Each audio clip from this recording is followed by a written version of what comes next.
I'm trying to imagine what's going on in your mind if you've been asked to watch a film warning you about type 2 diabetes. You might be a bit annoyed, a bit resentful, a bit scared perhaps.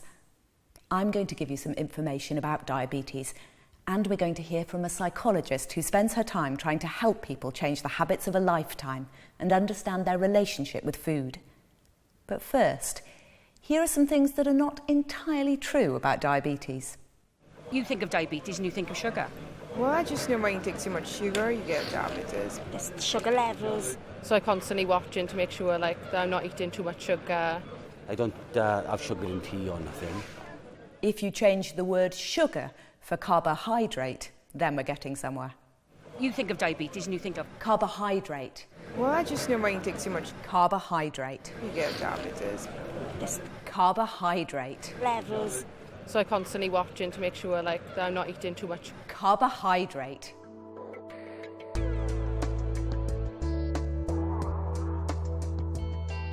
A lot of health professionals do talk about blood sugar, but they're talking about blood glucose, not bags of the white stuff. When you eat foods containing carbohydrate, potatoes, pasta, rice, cake, and also milk, yogurt and soft cheese, inside your body it turns into blood glucose.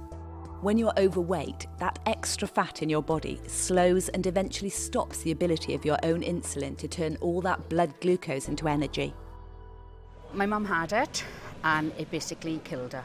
If I don't lose weight by exercising, because I haven't been able to exercise, that I will get a high chance of obtaining diabetes. I'm a comfort eater, that's all I can say. It's my best friend, food is. The wrong food. I wish lettuce and cucumber was my best friend, but it's not. Even when you know that losing weight can be the answer to reducing your risk of getting diabetes, it can be hard to make a change. Suddenly, to be expected to change habits of a lifetime can be quite hard, and we would recognise that. So that's why it's so important sometimes to think about how important it is to you to make these changes, what would it mean to you to make these changes, and what does the terminology mean, being at risk of diabetes? What does that actually mean to you?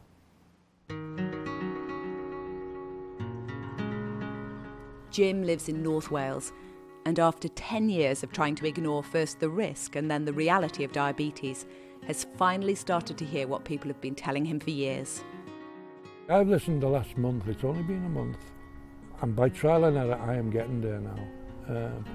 I'm a little bit fitter by what I eat, and I don't feel so tired now at the end of the day. At the moment, my good days are outnumbering my bad days. A great achievement, but we know that changing your diet can be a real challenge. We often use food to improve our mood, we use it to help us feel better, we give ourselves little treats. And this is almost part of society, what's norm these days, what is considered normal. So that's partly why it's quite difficult to make these changes, even when we know in our heads that this is something we need to do. And it can also be hard to make changes when it means giving up something we really enjoy. Yeah, it's great to have a big plate of chips with a big mushy pea and pies on it. That's great, yeah, I like that, I love that. But you can't always have what you want. You must look after yourself and think of your families, think of if you have children, think of your grandchildren to come.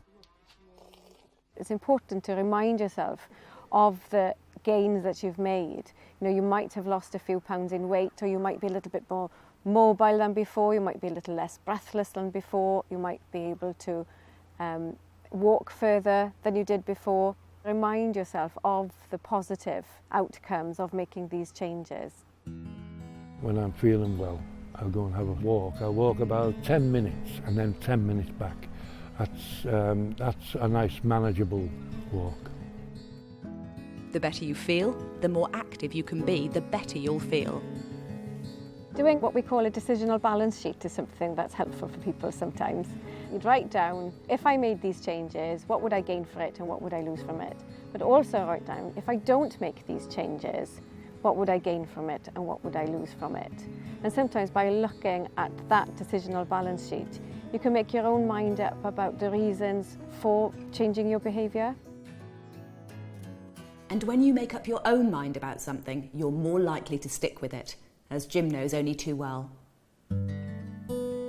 I'm alcoholic, but not drank for 14 years. I was a welder. We worked away from home, not a lot to do. I wish I knew then what I know now. And then Jim became diabetic. I thought, oh, it's diabetes, you know, don't eat any sugar. You know, that was the conception I got of diabetes. If you eat sugar, you're going to be ill. But it's not that at all.